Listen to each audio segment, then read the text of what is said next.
Have you ever thought about greening your indoor spaces? Welcome to the world of Atrium Gardens, a realm where nature meets style. These gardens not only enhance your home's aesthetic appeal but also improve air quality. They invite boundless creativity.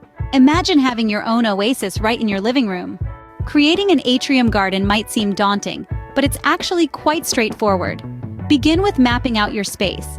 Next, find the perfect container to house your greenery. Lastly, select a spot in your home with just the right blend of light and temperature. Once you've got your location and container sorted, it's time to get your hands dirty.